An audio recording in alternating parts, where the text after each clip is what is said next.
La belleza y estética que desprenden el arte y varios elementos de nuestro día a día es tan inmensa que resulta imposible no rendirse a ella en algún momento. La educación estética contribuye al desarrollo de la inteligencia emocional, nos abre un mundo de posibilidades creativas y hace que pongamos a trabajar nuestra imaginación, además de estar vinculada completamente en el aprendizaje de niños adultos. Pero ¿quieres saber más de esto y los múltiples beneficios que aporta a nuestra vida? No te pierdas este Platícame con Ingrid Kaiser, educadora estética y pedagoga. Ingrid, ¿cómo estás? Bienvenida a Platícame. Hola, ¿cómo estás? Buen día. Buen día. De verdad que estoy encantada de poder platicar contigo, de que compartas con nosotras esta plática sobre un tema del que se escucha muy poco y sabemos poco, aunque está relacionado a nuestra vida cotidiana por completo, y es la educación estética, ¿no? Pero para empezar, ¿nos podrías platicar qué es la estética? Mira, es un término sumamente complejo que los filósofos pues, lo han discutido como buenos filósofos de toda la vida. Y hay corrientes y hay posturas frente a esto. Pero en realidad con la que yo más me quedo y la que a mí me gusta mucho es definirlo como una rama de la filosofía que se encarga de estudiar la naturaleza y los valores que tienen que ver con la experiencia estética, los objetos artísticos y en general la belleza, ¿no? Entonces es muy importante partir de este concepto y surge en realidad, y es donde yo rescato el concepto de educación estética, al revés. ¿Qué quiere decir esto? El ser humano tiene una dimensión estética, ¿no? Nace con esta área, que es un área muy específica que tiene una serie de funcionamientos que ahorita lo vamos a platicar más adelante. Entonces él de pronto, ¿no? Imaginémonos que estamos en la época de las cavernas, de pronto él se empieza a dar cuenta que se necesita manifestar de alguna otra forma. Y también lo hace porque detecta que en la naturaleza, es decir, en lo que tiene alrededor, tiene ciertas cualidades estéticas que le llaman la atención. Entonces, se supera de alguna manera como la mera visión utilitaria y funcional de los objetos, de los contextos, de sí mismo, y empieza a darse cuenta que él, a diferencia de los animales que lo rodean, tiene necesidad de una expresión distinta. Entonces es así que la filosofía empieza a estudiar, a decir, esto es un fenómeno que llama la atención, ¿no? ¿Por qué no solamente le interesa al hombre expresarse simplemente en un diálogo, ¿no? Necesita dotarlo de ciertas cualidades estéticas. O nos vamos a lo más ordinario. ¿Por qué el ser humano necesita comer en un ambiente donde esté un mantel, unas cuchillas? Porque tiene esta dimensión que yo le llamo la dimensión estética. Es una cualidad y una dimensión la cual se ha venido desarrollando conforme ha pasado la historia. Sin embargo, no ha habido cultura, pueblo, humanidad o área de la humanidad que no se haya expresado estéticamente. Es decir, también los datos históricos y antropológicos y arqueológicos nos muestran que desde tiempos muy remotos, el ser humano tuvo esta necesidad. Entonces, en general tiene que ver con esto, ¿no? Con toda la manifestación de la belleza. Ahora bien, la educación estética, que es ya lo que a mí me interesa mucho, es un área de la pedagogía igual que se encarga de desarrollar esta dimensión con la cual nace el ser humano. Y es muy interesante, cuando yo la descubrí, a mí siempre me interesó todo lo que tenga que ver con la manifestación estética y artística, principalmente como observador y contemplador. En algún momento bailé y ¿no? Pero en realidad siempre me llamó mucho la atención. Y cuando la descubro, estudiando la carrera de pedagogía, dije, aquí está a lo que me quiero dedicar. Y sí, efectivamente en México este concepto es un concepto muy novedoso, ¿no? Sí, aun cuando ya es un concepto que tiene muchos años, ¿no? Desde Schiller, o sea, muchos años hablar de la educación estética. En México, si tú pones en el buscador educación estética, te aparece cómo aprender a cortar el pelo, ¿no? Cómo aprender a maquillarte, se va por esa línea. Sí. Entonces, hablar de eso aquí a mí me pareció muy interesante, sobre todo dedicarme a ello, porque además yo he detectado que es un área del ser humano que toca unas esferas que no se tocan a través de otras áreas de la educación, ¿no? Y eso no quiere decir demeritar las otras, ¿no? Cada una tiene su lugar, su razón de ser, su objetivo, y está bien, y es lo que necesita el ser humano. Pero esto a mí me llamó mucho la atención, porque dije, a ver, se mete y se adentra en el yo interior, pero también en la expresividad, pero también en la forma de vincularte con los otros. Y entonces me di la tarea de estudiarla. Por un cierto tiempo daba yo la materia de educación estética en la universidad, donde estudié, y pues eso me permitió estudiarla como a profundidad. Entonces, esto es importante también mencionarlo, porque dentro de lo educativo que tiene educación estética son muchas cosas. Con la primera, con la que yo empiezo, es que una experiencia estética tiene en realidad como el poder de unificar al ser humano. ¿A qué me refiero con esto? Cuando tú estás cantando, bailando, ¿no? Vamos a llevarlo a un momento como más artístico. Ajá. El ser humano utiliza todo su cuerpo, ¿sí? ¿No? Se pone en acción el cuerpo, la vista, el oído, el olfato, las emociones. Entonces, este poder que tiene integrador, desde ahí ya es un proceso educativo, porque el ser humano entonces aprende a integrarse desde todas sus esferas, porque unifica al ser humano. Y esto es bien interesante porque de pronto, como que los seres humanos intentamos funcionar de manera aislada para entenderlo, y hay veces que es interesante desmenuzarse para entenderlo. Pero en realidad en el día a día así no funcionamos, ¿no? En el día a día funcionamos todo el tiempo conectados, todo con todo. Entonces, vivenciarlo y experimentarlo me parece muy interesante. Claro. Otro tema que me parece también muy interesante, que tiene que ver con la educación estética, es que el proceso y el error se conciben de diferente manera. Es decir, en realidad, pues no hay error, sino exploración, ¿no? Tú piensas en algún chavito que está a lo mejor en una experiencia estética, en realidad esto está en un proceso de exploración, de creación, de imaginación, donde pues, el concepto de error no se considera como tal, ¿no? De hecho, por eso es tan difícil evaluar las materias de arte en las escuelas. Claro. Son tus parámetros. Y esto te voy a decir, es también muy interesante que ahí se conecta con la filosofía. La belleza tiene dos tipos de connotaciones: la esfera objetiva y la esfera subjetiva. En la esfera objetiva, pues sí es lo medible, la técnica, lo cuantificable, pero tiene otra gran esfera que es la subjetiva, que tiene que ver con el juicio estético, con el gusto estético, con la habilidad personal, con los intereses. Entonces, al estar jugando en estas esferas objetiva y subjetiva, que además se necesitan, pues es muy difícil medirla a cómo se mide la educación hoy en día, ¿no? No entra en esos cajones. Sin embargo, el poder educativo es enorme, porque al estar el ser humano de alguna manera libre, donde puede explorarse, pues entonces surge pues con mayor naturalidad y autenticidad lo que de propio tiene cada quien. Claro. Entonces también eso a mí me parece sumamente interesante. Sí. Y aquí te quiero contar algo que tiene que ver con cómo se conforma entonces la educación estética, que era como lo que estábamos platicando. Sí. La educación estética se sostiene de la belleza, pero está dividida en dos. Okay. En la educación estética y en la educación artística, ¿ok? No, de pronto se confunde, pero no, más bien la integra. El gran paraguas es como la belleza.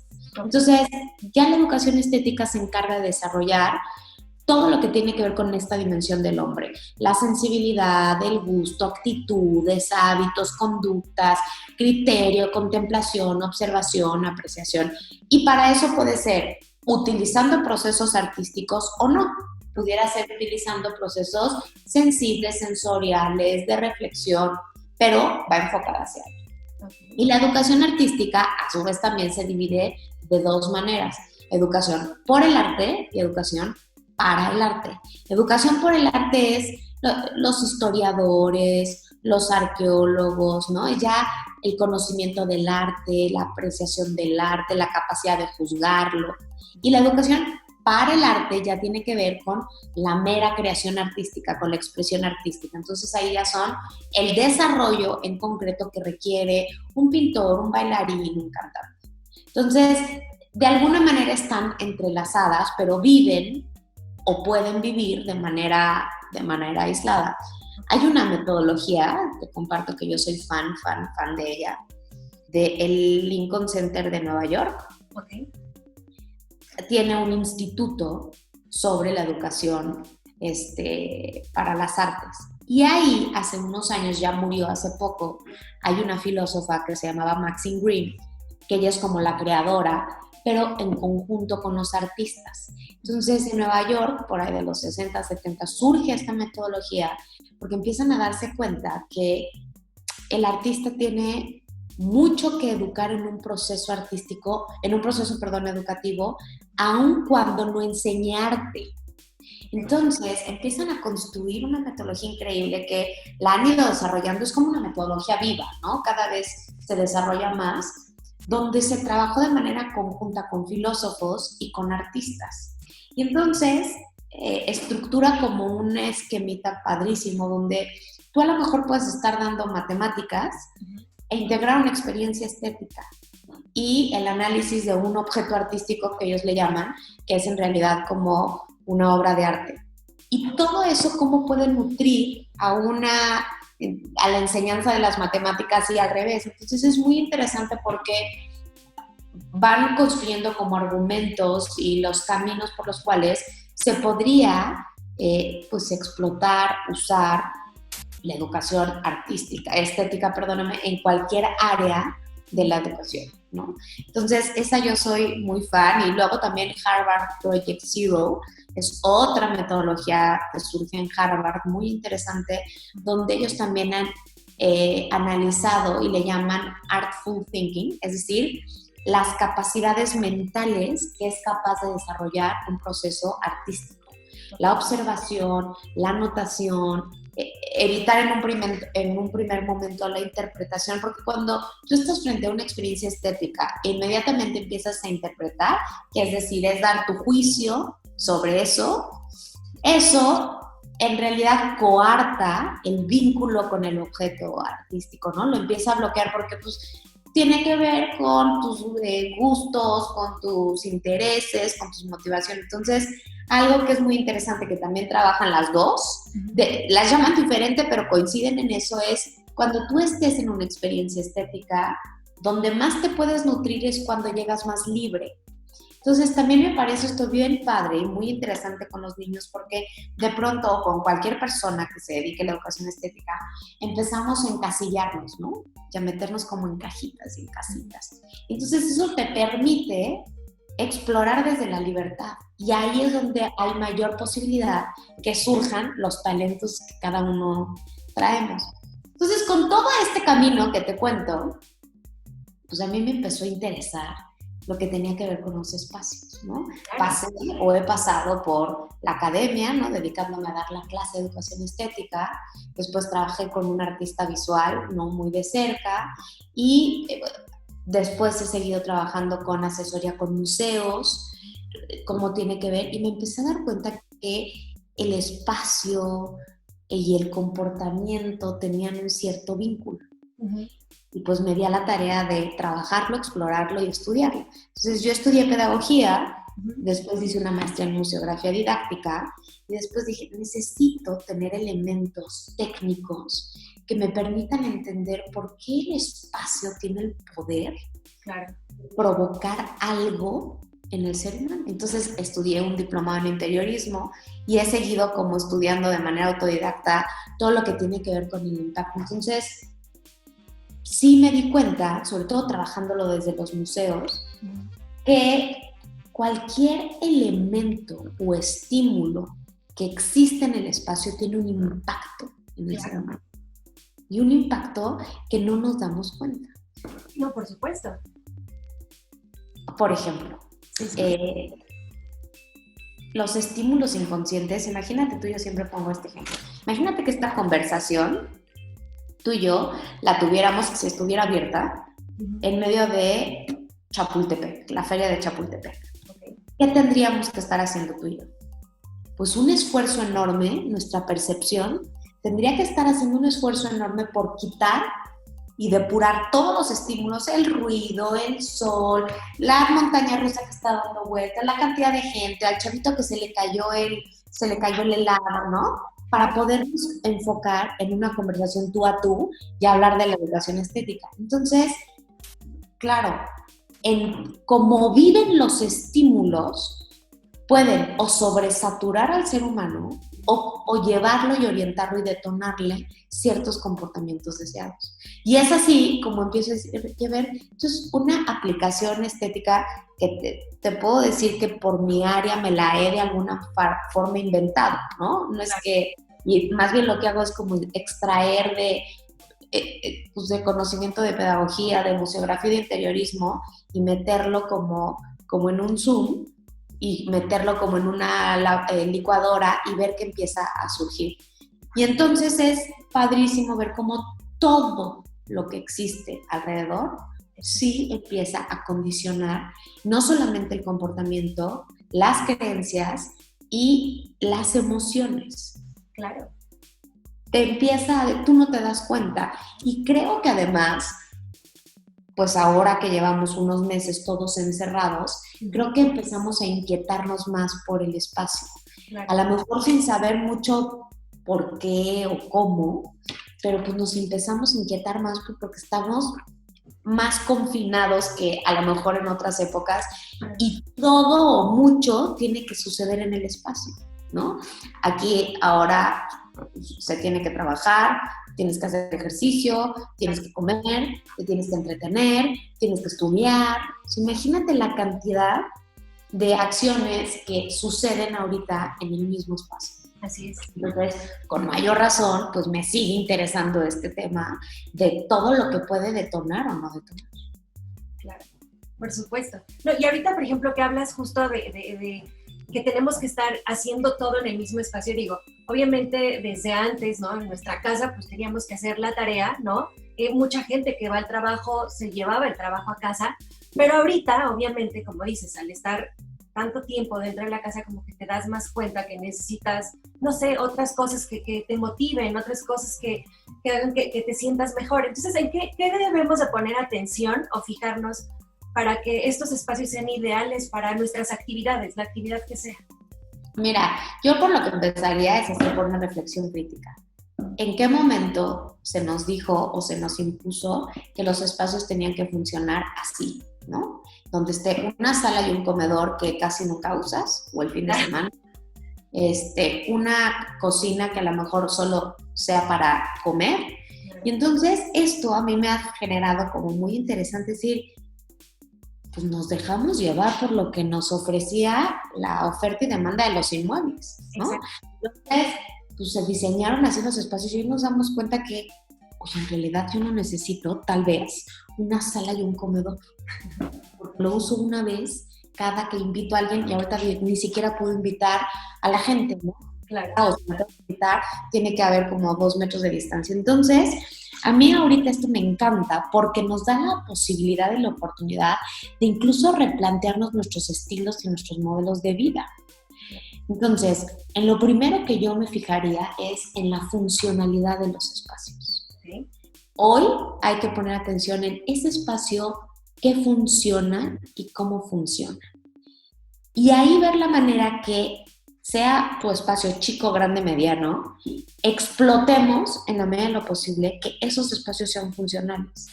Por eso yo hoy digo, si hoy alguien en casa sigue como con la mentalidad de la sala es solo para esto, pues no. Porque imagínate un espacio que perdió, claro. Porque entonces tiene que obligarse a hacer todo en otros lados. Con esto, yo lo que creo es que la tendencia va a ser a con mayor seriedad replantearnos espacios multifuncionales y flexibles. Claro. Entonces, eso va a requerir un movimiento y una utilización de mobiliario, de colores distinto, porque tenemos que ahora tener espacios multifuncionales porque como somos mínimo 1 o 2 o 3 o más personas ahorita en un mismo espacio, pues hay que también cambiar de ambientes, ¿no? No es que yo o mi hijo tenga que estar todo el tiempo sentado aprendiendo en el mismo lugar. Pues sano sería que pudiera, con lo que se cuenta, estarse moviendo. Otro, que sería el tercero, tendría que ver con la distribución. Fíjate que también aquí me interesó muchísimo que con poco se puede hacer mucho. De pronto tenemos como la idea que hacer una reforma en un espacio requiere muchísimos recursos, requiere invertir y casi casi tirar. Justo, y ahí es donde yo lo integro con la parte educativa, a mí lo que me interesa es con quien no trabajo, es irlos llevando de la mano, porque estos como acciones que de pronto hacen ciertos interioristas donde te sacan de tu espacio una temporada y te lo dejan divino y tú llegas y ya está, si nunca llevaste un proceso de la mano con el usuario de ese espacio, el día de mañana ese usuario lo vuelve a tropicalizar, es decir, lo vuelve a llevar a donde en realidad estaba antes. Y eso yo lo veo, y sobre todo, por ejemplo, en nuestra cultura, que para mí me es muy lamentable y tiene que ver con otros temas, tal vez cívicos, pero yo creo que tú lo has visto. De pronto, en un camellón, se pinta, se limpia, se plantan nuevas. Pasa el tiempo y como no hubo nada que educara de manera paralela al ciudadano, ese camellón está en poco tiempo, es un basurero, está aquí, nadie lo atendió, nadie nada. Porque no nos hemos habituado a necesitar el ojo estético. Fíjate, hay una frase bien interesante que a mí me gusta mucho retomar. Los espacios que son funcionales, por eso quise partir con la funcionalidad. Los espacios que son funcionales dan serenidad. Entonces, ¿qué quiere decir funcionales? Que tenga lo que debo de tener, los materiales y los recursos para llevar a cabo mis actividades, no más y no menos. Claro. Porque también yo creo algo que este ejercicio nos ha llevado a reflexionar es que tal vez me sobran cosas, muchas, ¿no? No sé tú, pero a lo mejor a mí me ha pasado que de lo que tengo guardado en mi closet, pues en esta cuarentena que ya se volvió casi un embarazo de 9 meses, pues en realidad he usado yo creo que el 20%. Sí, claro. Entonces, regresar a la funcionalidad donde menos es más. Los espacios ordenados calman la mente, porque la mente no está como te pone este ejercicio de estar en medio de un antro, sino, imagínate poner a una persona a estudiar en un antro. Ponle ahí un libro a leer. ¿Qué le pasa? La cantidad de estímulos lo satura y entonces lejos de poner atención y obliga a la percepción a tener todo el tiempo que estar depurando la cantidad de los estímulos. Por eso se convierten en espacios cansados, porque la percepción es la que está todo el tiempo trabajando, decir, a ver, no, la música allá, no, el ruido allá, ya vi que alguien está bailando, entonces tiene que estar limpio y limpio para poder poner atención en lo que necesita poner atención. Entonces, los espacios ordenados calman la mente. Y los espacios estéticos alimentan las emociones. Es decir, si tú pasas por algún lugar y de pronto ves un florero, un cuadro bien colgado, un algo, inmediatamente tus emociones pasan, es ahí un estímulo también inconsciente, pasan y arreglan y decir, ay, ¿no? Claro. Al contrario que puede suceder cuando pasas y ves algo, híjole, esa caja que debí de haber ordenado desde hace 3 meses empieza a incomodar. Pero fíjate, aquí hay otro truco. Okay. El ser humano es un ser humano, yo le digo somos de boligoma.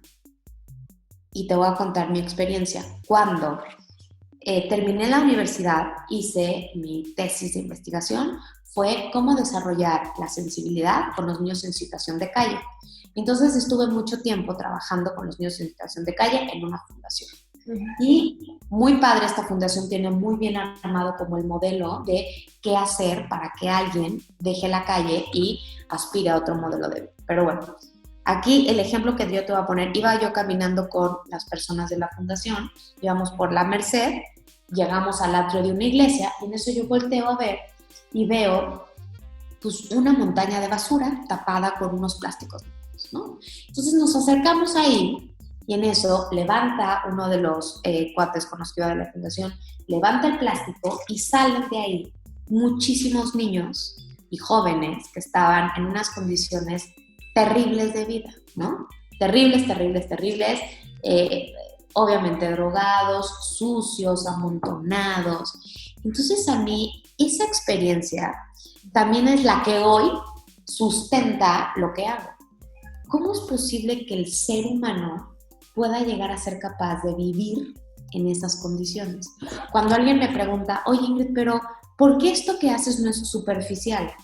¿No? Porque parecería dedicar a los espacios parecería un tema superficial. Y digo, no, porque fíjate que además de que hay estos datos de cómo le ayudan a funcionar al cerebro y a las emociones, o sea, es decir, hay una información técnica y objetiva que me permite sustentar porque esto no es superficial, sino al contrario, es una necesidad del ser humano. También, por otro lado, dignifica al ser humano. No es lo mismo dormir en un espacio sucio y desordenado. ¿Qué mensaje manda eso? Entonces, me vale quién soy, me vale cómo soy, no me importo, no me quiero, no me necesito, me da igual dormir así.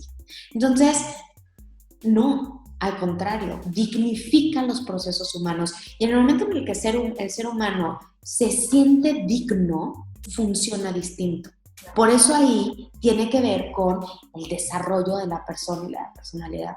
Entonces, sería eso, funcional, la distribución, y dentro de la distribución, que sean multifuncionales, y dentro de la distribución voy a mencionar algo también que me parece que sería interesante que ahora reconsideráramos desde otro lugar. El orden y la organización no cuestan. Claro. No cuestan. Sí, no requieres dinero, invertir, ¿no? En realidad es saber distribuir y ordenar los espacios con ciertos ritmos, acentos, ¿no? El espacio funciona como cuando alguien baila. Tiene que estar cargado de pronto ritmos, acentos, pausas, porque es lo que necesitamos los seres humanos. No puedes tampoco tener un espacio todo el tiempo sobreestimulado, porque es como si tuvieras a alguien arriba de la montaña rusa, ¿no? Sí. No, se agota, se truena, las emociones explotan. Pero tampoco lo puedes tener en espacios totalmente serenos y de un solo color, porque también de pronto necesitamos ciertas detonaciones en la motivación. Claro. Entonces, ahí yo lo integro con otro. Entonces, dentro de la distribución, para mí lo más importante es que le pongamos atención al orden y a la organización.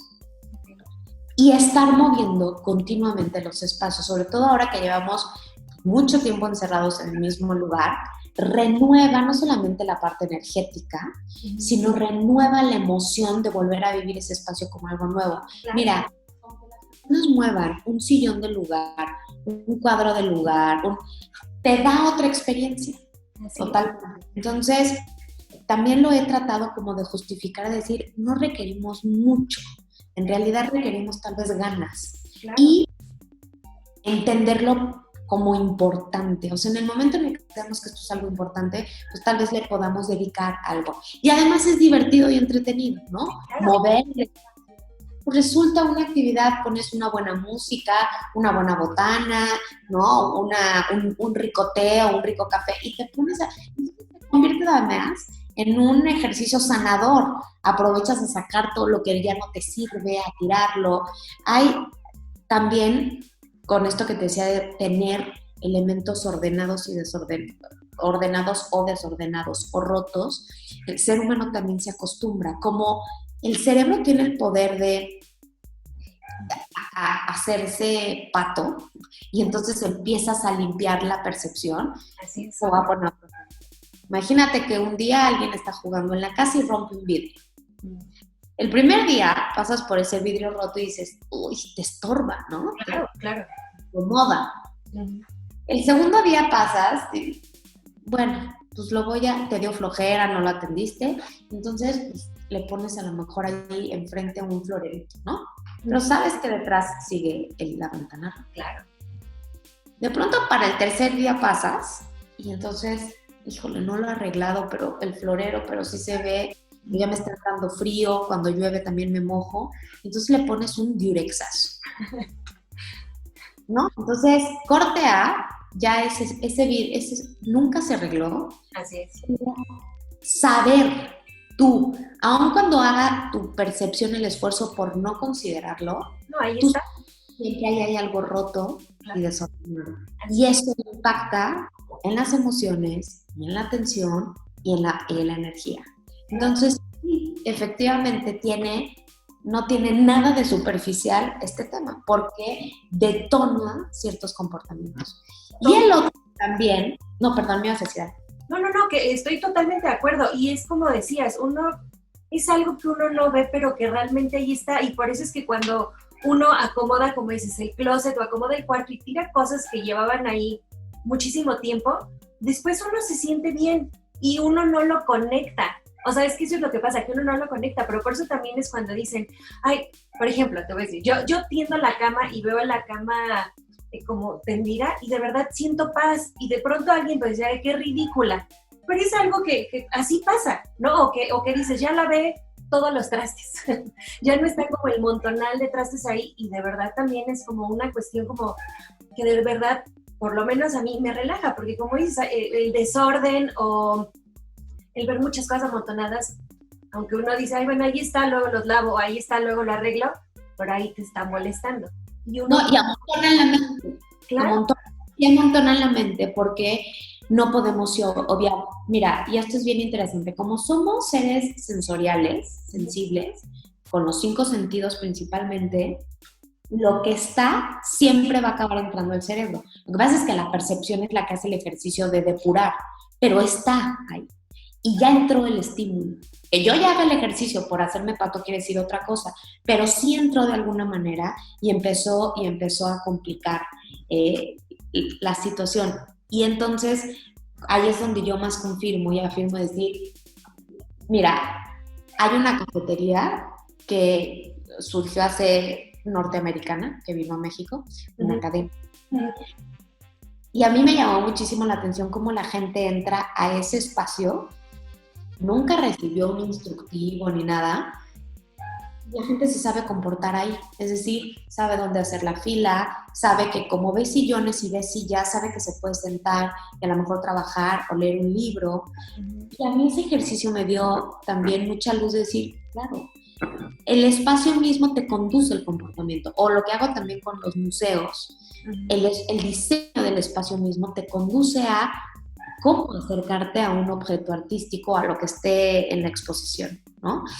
Y los colores que está ahí presente, que ahí yo lo conecto con otro que también es una transformación que no implica mucho costo, es saber utilizar los colores en un espacio. Y a mí me encanta ese tema porque es además el color uno de los estímulos que mayor impacto tiene en el ser humano, ¿no? Por eso es que se han estudiado muchísimos años la psicología del color, pero también es muy interesante verlo que, a ver, el color en sí mismo, solito, tiene un impacto, es decir, un rojo, pero cuando lo combinas con ciertos materiales o con otros colores, el impacto en el comportamiento y en las emociones es distinto. Sí es. Por eso saber usar los colores e integrarlos y combinarlos tiene cierto truco y cierta ciencia, ¿no? Porque fíjate, imagínate tú ahorita, piensa en un rojo combinado con un blanco.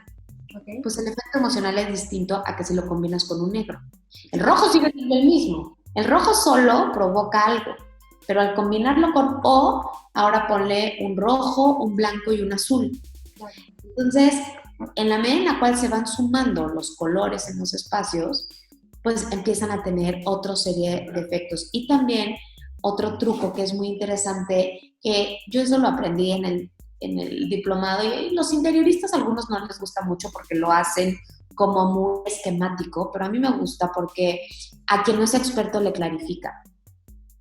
En un espacio, lo propio es tener entre 3 y 5 colores, tonos, ¿no? Entre 3 y 5. No más, no menos, porque menos se convierten en espacios monocromáticos que pudieran también cansar. Más sobresaturan y sobreestimulan. Ahora, estos colores interesante es que no se distribuyen de manera igualitaria. Entonces, lo que esta teoría sugiere, que incluso ahora ya la vi que la COMEX la está usando, es el 60-30-10. ¿Qué quiere decir eso? Que en un 60% tienes en tu espacio un color mayoritario. Un 30% es un color donde le metes cierto contraste, porque los colores cuando contrastan se pueden elevar y se facilita la observación, incluso tienen otra categoría y se ven hasta mejor. Claro. Y un 10% son para colores o para materiales o objetos de acento, un cojín, un cuadro, y entonces eso nos empieza a estructurar espacios más armónicos. Claro. Ahora también se sugiere, dependiendo de la finalidad del espacio, pero por ejemplo, el rojo en un espacio cerrado, pues tiende con el tiempo a cansar y a saturar porque tiene un campo energético muy fuerte para el ser humano. Entonces, no es que yo diga que no existe el rojo en un espacio, sí, es increíble, pero saber utilizar y sobre todo en qué porcentaje. Algo, por ejemplo, que yo te diría, un muro rojo en un dormitorio, jamás, porque constantemente vas a tener una energía con mucha vibración y con un impacto en las emociones muy fuerte que te va a no ayudar al descanso. Perdón, es que esto me interesó muchísimo, digo todo, pero, por ejemplo, aunque sea solo en una pared, o sea, que aunque las demás estén combinadas, o que sea como la pared de atrás, o sea, pero un muro, o sea, una pared roja de plano no es lo ideal.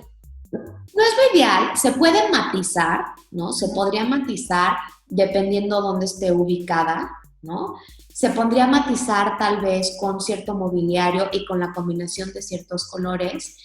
No es que yo te diga nada, ¿no? Porque en el interiorismo a mí no me gusta ser como muy drástico, ni en esto, sino decir, si es posible que exista distinto el rojo, sí es mejor, ¿no? Y te comparto, mi hijo le encanta su color favorito el rojo. Y entonces en su cuarto tiene elementos rojos, pero en las cajas, en un cuadro, en los organizadores, pero no en el espacio porque sí lo tendría sobreestimulado. Entonces sí es importante eso. Por ejemplo, se sugiere los colores que te detonan como paz y contemplación, descanso, son los azules, ¿no? Los azules ayudan mucho para ese efecto, los verdes. Es un buen color tal vez para un dormitorio. Por ejemplo, el amarillo, que a mí me encanta el amarillo, es muy bueno para detonar y estimular la creatividad, pero en exceso también puede saturar, ¿no? Entonces, saberlo utilizar. Igual que el naranja, también tiene un efecto como sumamente estimulante. El negro genera un efecto cueva y obviamente por la luz que refleja, puede usarse. Si tú te das cuenta donde yo estoy sentada ahorita, tengo un gris, de atrás es un negro y en los otros lados tengo como un gris muy oscuro. Pero bueno, porque tengo mucha luz y por el objetivo, este es un espacio donde mi hijo y yo le llamamos nuestro laboratorio de ideas, ¿no? Aquí él hace sus experimentos y yo aquí trabajo. Entonces, hay los creadores de empresas, los que han diseñado estas empresas modernas, han hecho un estudio muy padre donde en el efecto cueva, el ser humano tiene mayor poder de concentración. Y en un efecto de amplitud con techos altos, la imaginación y la creatividad se abren. Y un día haz tú un ejercicio donde tienes que pensar en algo, inmediatamente tu mirada se va hacia el suelo. Es interesantísimo cuando te tienes que concentrar, como que haces esto porque a tu cerebro y a tu percepción lo estás mandando a cueva. Tengo que concentrarme. Cuando quieres resolver algo o ser creativo o imaginativo, inmediatamente tu mirada se va al cielo, porque necesito que me entren las ideas. Claro. Entonces, el manejo de colores, dependiendo donde esté, también te puede ayudar a uno u otro, ¿no? Claro. La gente no tiende a pintar los techos. Yo siempre digo, ¿por qué no? Podría ser, sí, dependiendo del objetivo de ese espacio, ¿no? Claro. Pero este efecto de cueva y apertura, a mí me encanta entender. Y también ellos han visto que tener un objeto natural en tu espacio, las plantas, por ejemplo, no solamente te conectan con la idea de naturaleza, pero aquí es muy importante pensar en algo. Las personas le damos un símbolo y un significado a los objetos por las experiencias que hemos vivido, ¿no?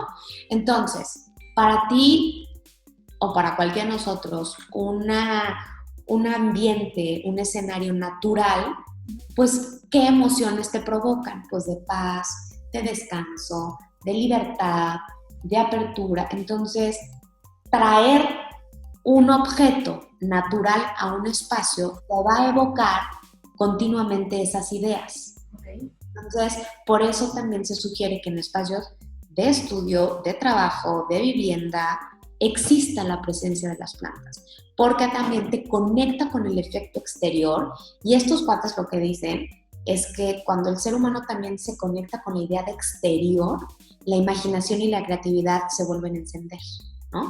Entonces, por eso te decía en un inicio, estar jugando con estos ritmos y silencios es muy interesante porque de pronto necesitas el efecto cueva, pero de pronto también necesitas el efecto de exterior, aun cuando estemos encerrados en el mismo lugar. Así es. Por ejemplo, estudiar cerca de una ventana, pero no en la ventana, también ayuda. Claro. Ayuda porque recibo obviamente luz natural, que es lo ideal para estudiar, pero tampoco estoy encima del sol ni distrayéndome con lo que sucede, ¿no? Entonces, cierta cercanía es importante, pero tampoco estar en la ventana ni muy lejos de la ventana puede ayudar mucho. A mí ahora me ha inquietado qué han hecho los papás en esta crisis caótica que hemos vivido, de cómo están estructurando los espacios de estudio de sus hijos. Claro, justo te quería preguntar esto ahorita que estabas hablando de para el estudio, la ventana y todo, de cómo los papás pueden adaptarles el espacio a los niños para que el aprendizaje pues sea pues realmente como más funcional, ¿no? Que no haya distracciones, que se sientan cómodos, pues no sé, o sea, que sea productivo el estudio. Ajá. Primero, un espacio de trabajo que los niños sepan que es suyo, ¿no? Que existe una apropiación. Pudiera ser ahorita, por eso quiero reconectarlo con el tema de la funcionalidad. Hoy, por la cantidad de personas que pudiéramos estar, pues a lo mejor el comedor, ¿no? Se ha convertido en ese espacio de estudio. Pero entonces, si es así, porque pues el comedor tiene varias funciones, entonces de repente es escritorio y de repente hay que comer ahí. Si es así, que se puedan tener o cajas o carritos donde los niños puedan tener su propio material, es decir, sentir que es su espacio de trabajo. Y entonces, si es posible tener un espacio, un escritorio, aunque sea chiquito, una mesa de plástico, lo que sea, primero que tengan todo el material a la mano y disponible, pero ordenado, ¿no? Ordenado en contenedorcitos, que pueden ser latas que pintes, ¿no? Vasitos que puedas estar pintando y decorando. O sea, por eso siempre a mí me gusta irnos a lo que pueda ser de reuso, material con el que esté a la mano, porque también cuando pones muy complicada, ¿no? Yo siempre digo, cuando pones la vara muy alta, pues el ser humano ya le dio pereza y dejó esa actividad. Entonces, algo que pueda hacer, pero ponerlo de manera lo más simétrica posible, porque eso va a ayudar a ordenar la mente. Es decir, si elijo tener los plumones, los colores, todo, en cierto material, que sea el mismo, para que la personita pueda poner eso y le dé cierta simetría. Es decir, un espacio simétrico ayuda a que la mente esté calmada. Okay. Y otro, pues sí, tener muy en cuenta que todo lo que está alrededor le va a estar provocando distractores. Entonces, en la medida de lo posible que podamos tener ciertos efectos cueva, que por eso yo te explicaba el efecto cueva y cómo funciona la percepción, pues les vamos a ayudar, porque la idea es que estén pudiendo tener atención. Otro que yo les sugeriría es que puedan los niños cambiar la disposición corporal. Okay. Es decir, si el dispositivo puede de pronto tenerlo alto, a lo mejor le pones unos libros o unas cajas y lo pueden subir para que puedan estar un rato parados, ¿no? Okay. no sentados todo el tiempo. También la disposición corporal, o si de pronto, algo que yo les he sugerido cuando son varios, asignas, no sé, el comedor, la sala y una recámara son los 3 espacios de estudio en la casa. Uh-huh. Y tienes 3 hijos, entonces, de 9 a 11 están así. Y como tienen su cajita acomodada con el material, después de un recreíto, los muevo del lugar. Okay. Entonces, a él lo paso al comedor, a él lo paso al talle, a él lo paso allá. Entonces, también ese movimiento corporal y energético, a los niños, digo, como generalmente son movibles, a menos que sea una computadora de escritorio y que eso genere un control, si fueran movibles, ¿no? O si a lo mejor tiene que hacer un cierto trabajo donde no requiere estar enfrente del Zoom o de la pantalla, pues lo mando a la cocina, ¿no? Claro. Entonces, estar aprovechando la rotación en los espacios, eso también ayudaría muchísimo. Siempre y cuando tengan, te digo, un contenedor donde esté siempre el material, que puede ser una caja, ¿no? Un huacal lo puedes conseguir y lo pintas de vino, y adentro le pones latas y lo pintas y ahí pueden tener todo su material, y a lo mejor también perfectamente bien. Es decir, en la medida en la que los materiales estén ordenados en buen estado, eso va a calmar la mente. Claro. Y evitar la sobreestimulación, cambiar el cuerpo, que de pronto puedan estar en el suelo. O sea, yo hay mínimo 3 posturas que sugiero, si la jornada dura 2, 3, 4 horas, sí, que los niños puedan estar frente a la pantalla, o sentados en el suelo, o sentados en una silla, o parados. Irlo variando, ¿no? Irlo variando porque el niño necesita movimiento, y para aprender necesitamos movimiento. Claro. Entonces, serían como las sugerencias que yo daría. Y clavarnos en algo, lo limpio y lo ordenado, no cuesta. No, claro. Cuesta trabajo, pero no genera dinero, no requiere inversión. Y las personas nos vamos habituando, así como el ejemplo que te ponía. La idea es que el ser humano empiece a requerir entornos estéticos. Cuando te vas habituando a entornos armónicos y estéticos, esa ventana rota te genera conflicto y de tal manera que dices, la arreglo hoy. O sea, no la dejo. O tú lo que decías, los trastes sucios es, termino de comer y los lavo, ¿no? O sea, porque irlos haciendo crecer y la montaña. Entonces, el ojo estético sí se va entrenando. Pero se puede ir entrenando para uno o para otro lado, así como te conté el caso de los niños en situación de calle, uh-huh. Se puede ir acomodando para uno o para el otro. Entonces, dado que ya vimos que esto no es un tema superficial, no requiere grandes inversiones, y hay información técnica y objetiva de cómo afecta al cerebro y a las emociones, pues entonces ahora considerémoslo desde otro lugar, ¿no? Claro. El espacio se tiene, y la distribución y los materiales. También hay una teoría que a mí me gusta mucho, que lo dijo, bueno, una teoría, una frase que dijo un arquitecto que se llama Mies van der Rohe, que decía en inglés, less is more, es decir, menos es más. Uh-huh. Entonces, por el trabajo que yo hago, yo me dedico a la educación estética y a la museografía didáctica, pero también empezó a surgir que mis amigas y mis conocidos, sabiendo de lo que me interesaba el tema, pues tal cual me empezaron a pedir, oye, asesorías para sus casas, ¿no? Entonces ahora también dentro de lo que hago, y más ahora, yo encantada de decir, por supuesto, entonces hago asesorías de cómo redistribuir los espacios, qué colores, y de una forma económicamente muy accesible, porque a mí lo que me interesa es que inviertan en el espacio, no en mí, ¿no? Entonces, esto lo hago porque me he topado con la increíble experiencia, porque además eso sigue confirmando mis teorías, cómo el ser humano es coleccionista. Totalmente. No sé si nos da seguridad, certeza, no tengo ni idea, pero sí me he topado con espacios en casas que me divierte muchísimo llegarles a asesorar, porque están sobresaturados y cargados. Entonces está el regalito de la primera comunión, ¿no? Que no sirve de nada. Claro. Está a lo mejor una cafetera que ya no funciona bien, pero pues no la quiero tirar porque algún día la voy a arreglar. Exactamente. ¿No? Y entonces empiezas a ver cómo los espacios están. No, hombre, pues imagínate ahora con el confinamiento y con tanta gente y teniendo que además desempeñar tantas funciones ahí, los espacios no están siendo funcionales. Entonces, dado que me dedico a asesorar, mi objetivo, o donde yo me enfoco es en escuelas, en museos y ahora en casas, porque me han estado pidiendo y ha sido un descubrimiento increíble. Y me he dado cuenta que al interior de las familias sí genera un efecto sumamente positivo empezar a renovar los espacios con menos. O sea, Claro. se renueva los vínculos, los comportamientos, empiezo a necesitar menos. Entonces, cuando también necesito menos, cada objeto pues, le doy más valor y entonces lo cuido más.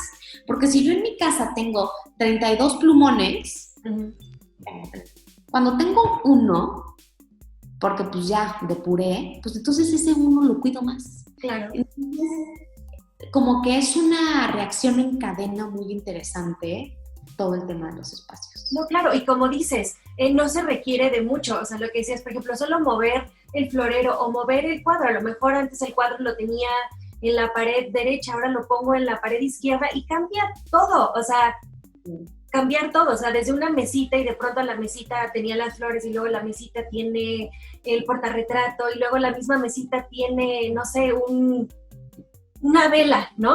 Pero como dices, todo esto hace que cambie como... La experiencia del ambiente. Exactamente, la experiencia y el humor, ¿no? O sea, esto es lo más impactante, que como un espacio te puede generar como cierta emoción, que estés feliz, que estés triste, ¿no? Por eso, por ejemplo, regresando un poquito al tema, por ejemplo, que hasta en los restaurantes, ¿no? Cómo los colores o cómo el ambiente puede hacer que de pronto digas, aquí quiero estar un buen rato y aquí me quedo, o lugares donde dices, ay no, como que estoy incómodo, como rápido y me voy, ¿no? O sea, pero en todos los espacios sucede lo mismo.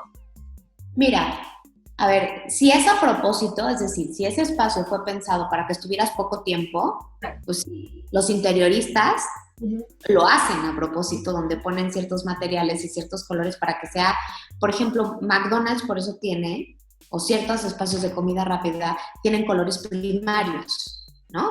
Claro. Tienen colores primarios. Como son colores que saturan, lo que me interesa es que te sientes como la hamburguesa y el que sí, y el que sí. Entonces, dependiendo del objetivo, lo que pasa es que, mira, el comportamiento se ve modulado por el espacio por la siguiente forma. Uno es la materialidad, ¿no? Que es colores, materiales, texturas, distribución, cantidad, calidad, orden, limpieza. Todo eso es lo material. Eso estructura ciertas condiciones de movilidad, de funcionamiento. Y eso va a detonar el ambiente.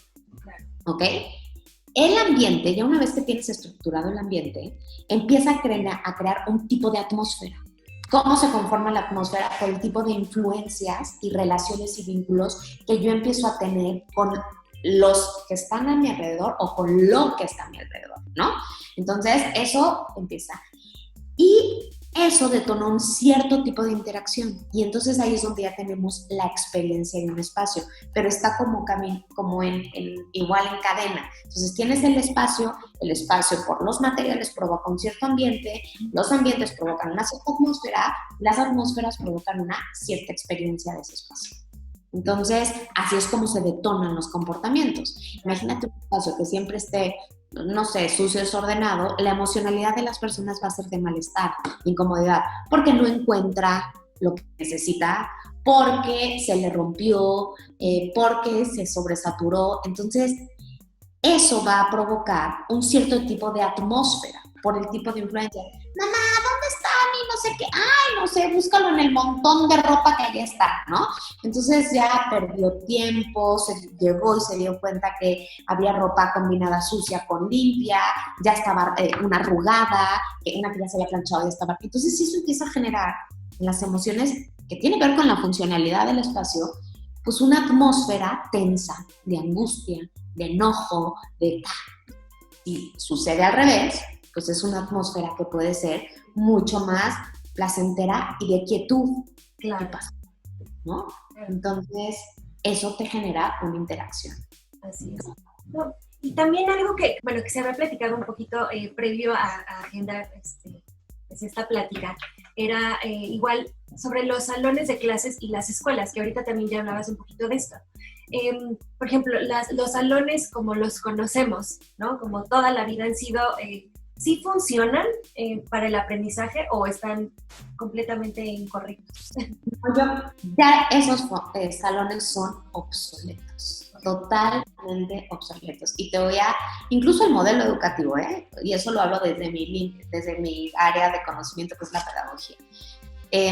La escuela se creó en la época de la Revolución Industrial, ¿no? Se estructuró. Antes eran clases con tutores, institutrices individuales. Entonces empezó a estructurar el modelo, o sea, más que la escuela, el modelo como hoy lo conocemos, en la era de la Revolución Industrial, y tenía un objetivo. ¿Por qué? Porque había que entrenar, tal cual, a los alumnos con una serie de comportamientos, actitudes y desarrollo de ciertas habilidades técnicas para poderlos llevar en serie a la fábrica y entonces que funcionaran en serie.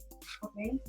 En su momento, pues dio resultado porque estábamos en la época de la Revolución Industrial. Entonces, ¿qué tenían que hacerse? ¿Qué tipo de colegios tenían que hacerse? Pues colegios que yo les llamo contenedores de niños, donde tuvieras a muchos metidos en un espacio para que una sola persona fuera más rentable. Una sola persona diera el mismo conocimiento a mucho público, ¿no? Entonces es mucho más rentable. 2, para que me dé tiempo de transmitir toda esta teoría que tengo que tener, pues los tengo que tener sentados, callados, en silencio y acomodados así para que no se les ocurra explorar, investigar, ¿no?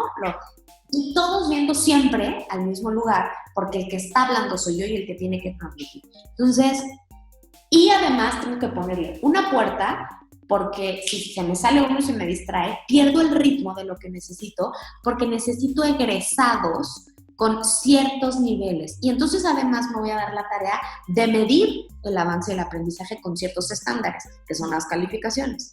Bueno, la humanidad empezó a avanzar y empezamos a desarrollarnos diferente y la escuela y los modelos educativos no han evolucionado. Yo lo que veo es que como que la realidad va por acá, la escuela sigue funcionando como funcionaba en aquella época.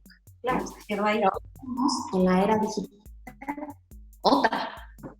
otra era. Entonces sí, los espacios requieren otro tipo de manejo en los colegios. Por ejemplo, hay otra, ella es una artista que estructuró y que sí, armó un equipo de trabajo increíble con arquitectos y diseñadores que se llama Rosen Bosch. Okay. Y ella está haciendo colegios en Europa, principalmente en Finlandia, que yo es mi chanok, ¿no? Y soy su seguidora y la estudio por eso mucho.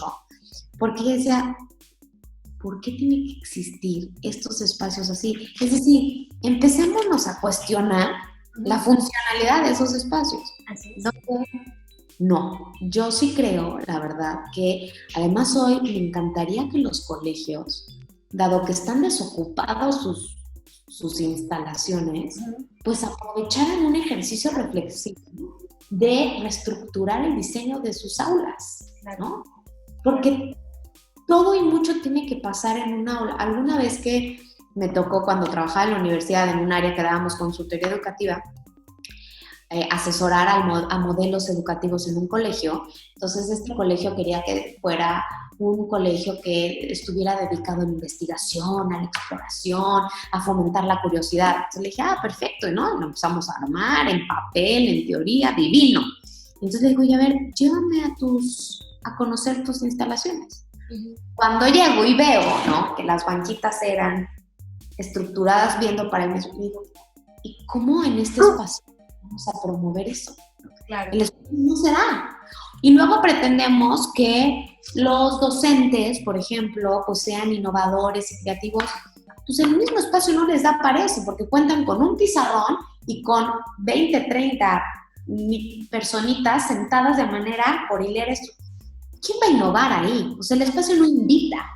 Y luego, pues entonces también empiezan a meterles un poquito de chispa y entonces los sobresaturan de estímulos. que ese también es el riesgo. Entonces, a mí más que ahorita hacer como un reclamo, es como una invitación de decir, oigan, aprovechemos este momento. Los niños están en sus casas.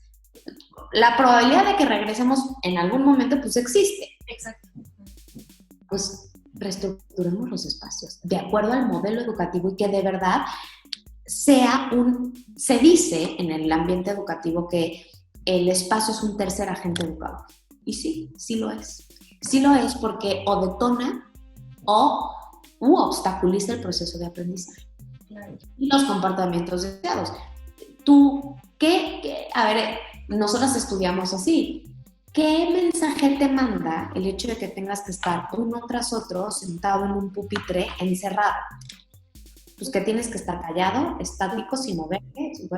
Entonces, ¿cómo me involucro? Pues desde a ese lugar físico y emocional me involucro en mi proceso de aprendizaje.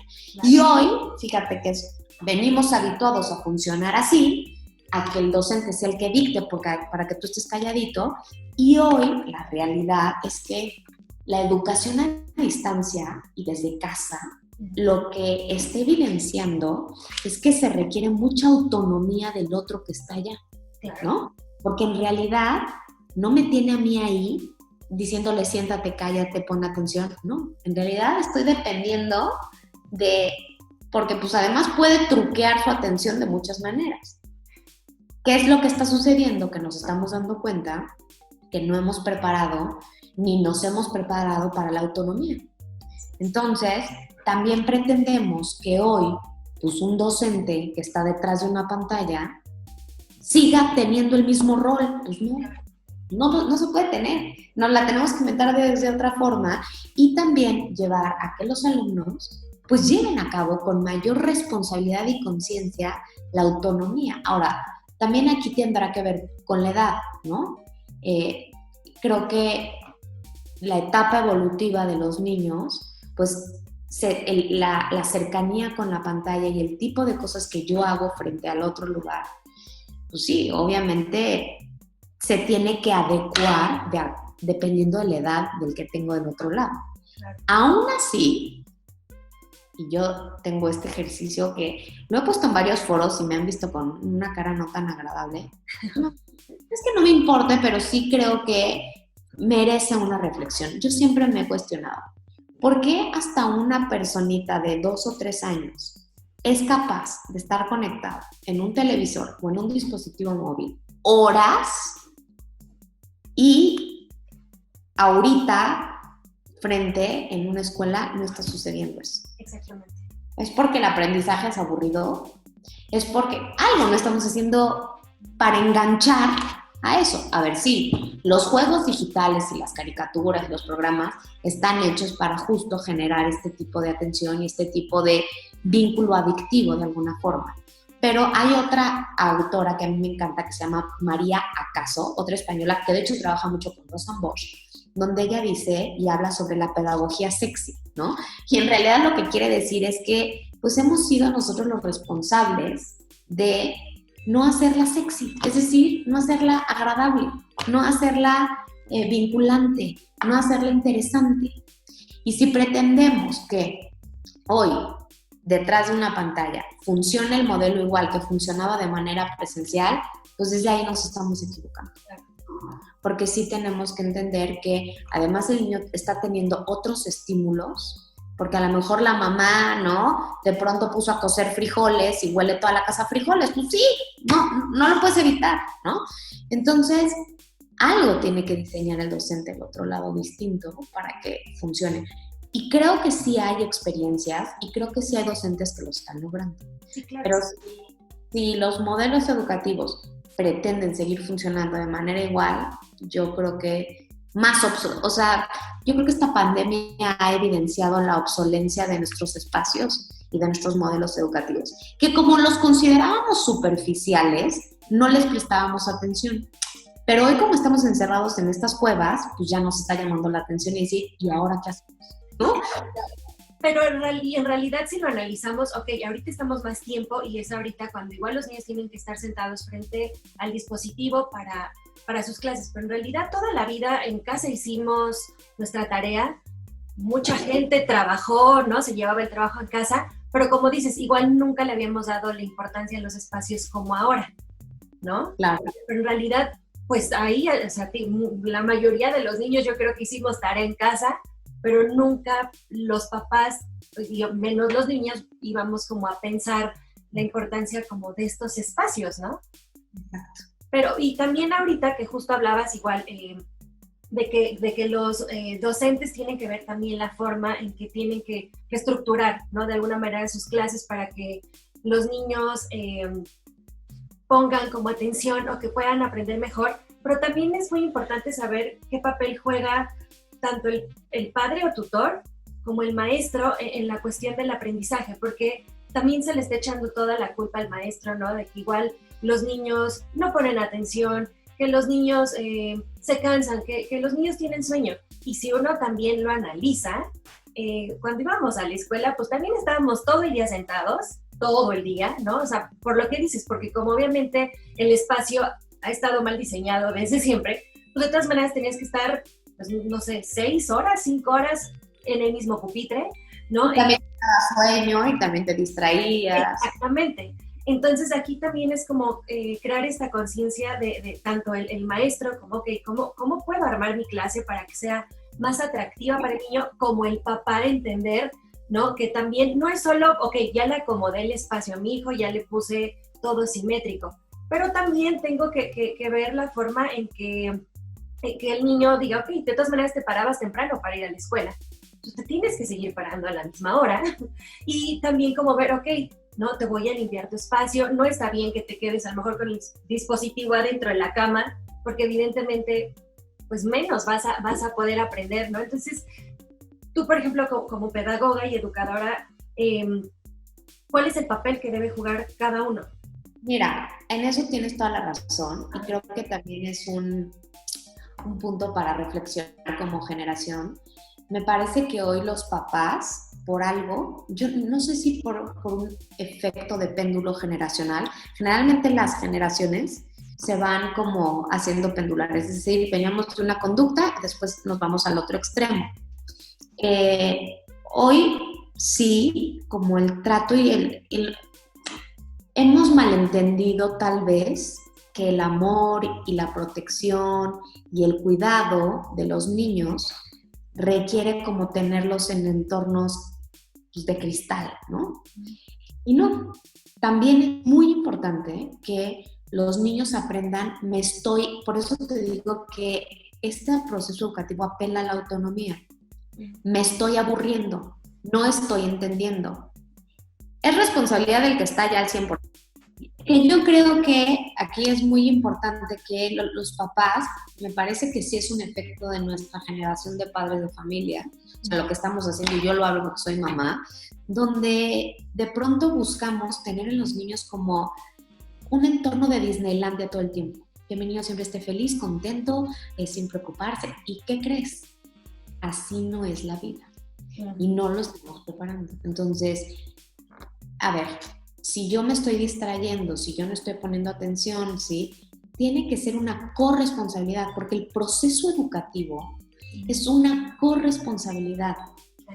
Donde el niño se tiene que ir haciendo autónomo y beneficiaría mucho, a ver, que los papás en ese sentido nos convirtiéramos en un aliado del docente. Es decir, tú estás del otro lado de la pantalla, yo estoy aquí en la casa. Lo que tenemos que ir haciendo es que el niño, en la medida de sus posibilidades, vaya alcanzando ciertos niveles de autonomía y de independencia y de comprensión del contenido. Pero si yo estoy exigiendo continuamente que el otro y lo otro me esté entreteniendo, pues también estoy mal habituando, y cuando de pronto esta personita salga a la vida real, pues se va a topar durísimo con una, así mira, la realidad se le va a trampar en la cara y no va a saber qué hacer. Entonces también eso es una reflexión importante para nosotros como papás, decir, a ver, sí, todos queremos que los niños sean felices y que obvio, ¿no? Ese es el objetivo de la vida. Pero el camino para eso pues, requiere una serie de cosas tal vez distintas que estar todo el tiempo en el jiji, ¿no? Claro. Sí requiere. Entonces, efectivamente coincido contigo que llevamos una generación, cuando te digo, asesoraba a colegios en el modelo educativo, no en los espacios, con mucho pesar escuchaba, y sí creo que tienen razón, las escuelas me decían, es que lo peor que tenemos son a los papás. Me da una vergüenza escuchar eso. Sí, sí, Y sí. es que lejos de trabajar en equipo, se convierten en nuestros peores enemigos. Entonces, ¿qué está sucediendo con el tipo de paternidad y maternidad que hoy estamos? A mí me parece que más bien están, y el que acaba perdiendo es el niño. Por supuesto. Es el niño el que acaba perdiendo entre que el papá o la mamá define qué tipo de papá o qué tipo de mamá quiere ser, y los colegios aún siguen, ¿no? Les falta actualizarse y todo, pues el que está, al que nos estamos llevando llega a contestar al niño. Entonces, creo que, a ver, esta realidad nos debe de llevar a elevar el proceso de reflexión y de acción, ¿no?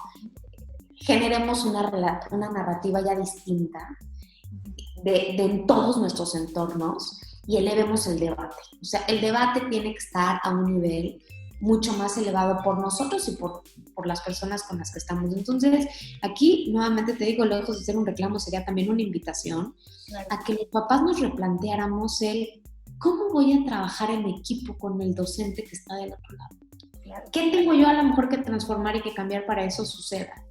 Y dos, fomentar la autonomía dependiendo obviamente de las posibilidades de cada niño, es muy sano, porque es irlo preparando para la vida, la verdad. Entonces, sí, dependiendo de la edad, los grados de autonomía se tienen que establecer. Pero además te digo algo, para un niño como para cualquier ser humano, los retos se convierten en motivantes. Si el reto es demasiado elevado, puede ser frustrante, ¿no? Porque es de, no, nunca voy a poder alcanzar eso.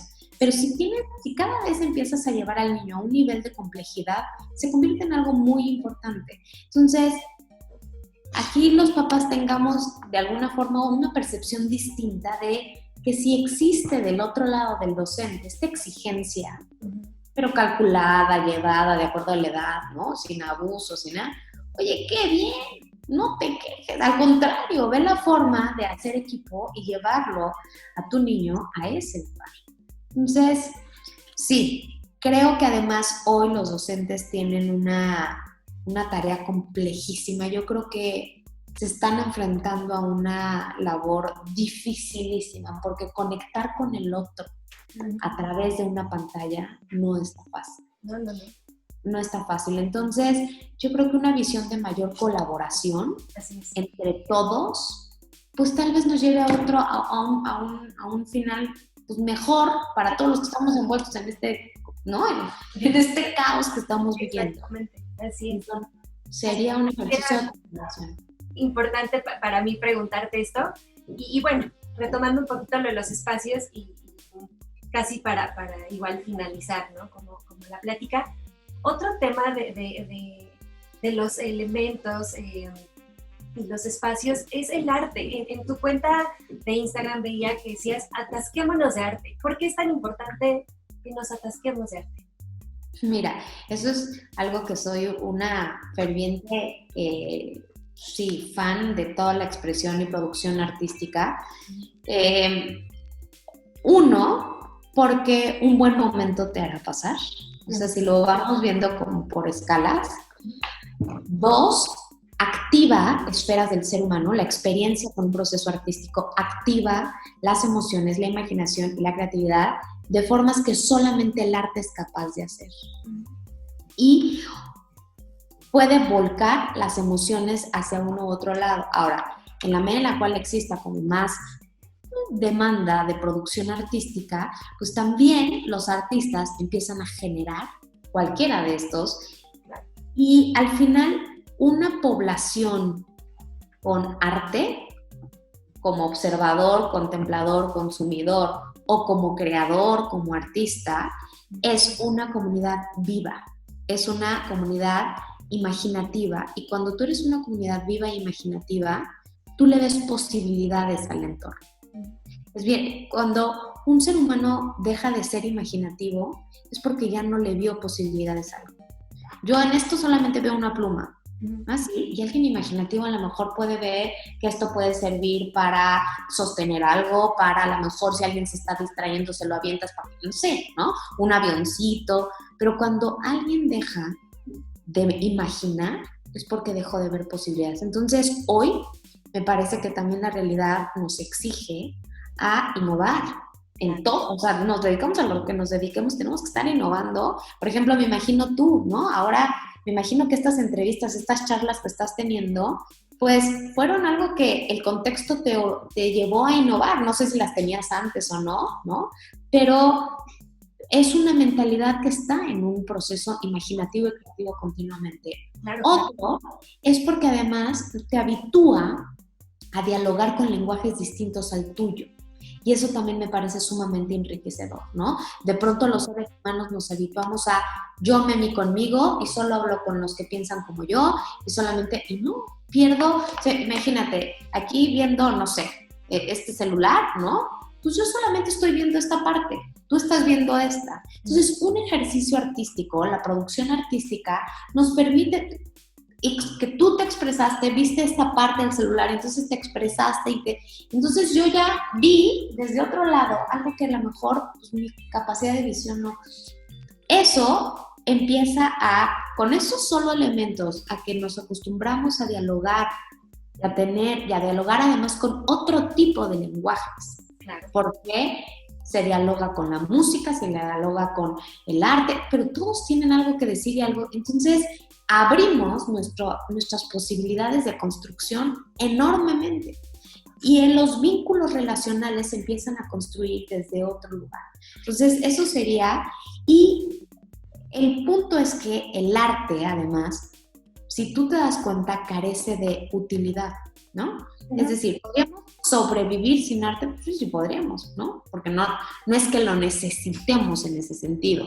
Pero hay una frase que salió en la pandemia que me pareció muy relevante, que decía, ¿cómo hubiéramos sobrevivido esta pandemia sin música, sin películas, sin un buen libro? Entonces, la necesidad va desde otro lado, no va desde una necesidad utilitaria y económica, pero sí nutre el alma y el yo interno del ser humano. Entonces, cuando yo digo consuma y atasca ese arte, pues es principalmente por esto, porque llega a lo más propio y humano que tiene el ser humano, que es el alma, nos conecta con los demás, aprendemos a dialogar con otros formatos y con otras visiones, y entonces eso te abre la mente y empieza a activar la esfera, sobre todo imaginativa y creativa.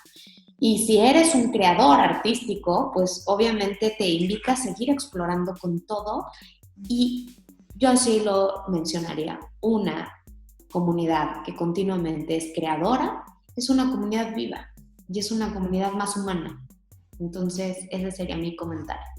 No, qué importancia de toda esta plática, porque como te decía desde el principio, es algo que no, pues igual no sabíamos la importancia, y yo espero que a través de esta plática pues le pueda llegar a muchas personas, y con que le llegue a una, de alguna manera abra su mente a todo esto. Es maravilloso, de verdad, Ingrid, no sabes cómo te agradezco por compartirnos todos tus conocimientos, todo lo que es la educación estética, y pues realmente por enseñarnos tanto. De verdad ha sido una plática increíble que te agradezco desde lo más profundo de mi ser. No, pues qué bueno, y al contrario, gracias a ti por la invitación, y sí, qué bueno que se dio el vínculo para generar esta plática, y yo feliz. Mira, yo siempre he creído que hay una maestra que decía que con que le llegues a uno, así es, tu labor educativa ya se sembró. Entonces, para mí hoy, si a ti esto que dialogamos te renovó tu cabeza y reconsideras otras cosas desde otro lugar, para mí ya fue valioso, ¿no? Y también tú a mí me generaste reflexiones que a lo mejor no me había planteado.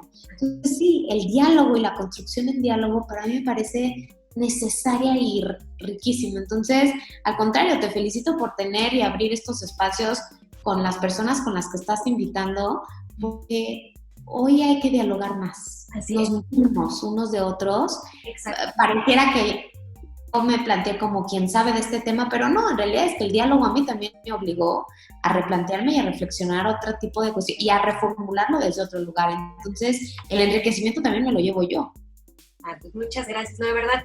Obviamente, digo, todo lo que aprendimos y como dices, el diálogo, todo nos nutre, todo nos ayuda y este es el fin, ¿no? Obviamente de todas estas pláticas, nutrirnos de todas las formas posibles y de todo lo que podamos, ¿no? Entonces, de verdad, nuevamente te agradezco y espero que podamos platicar muy pronto otra vez. Y bueno, pues te mando un abrazo con mucho cariño y gracias de verdad de nuevo. Gracias a ustedes, que estén muy bien y que tengan muy buen día. Igualmente, gracias Ingrid, te cuidas mucho. Gracias, bye bye. Bye bye.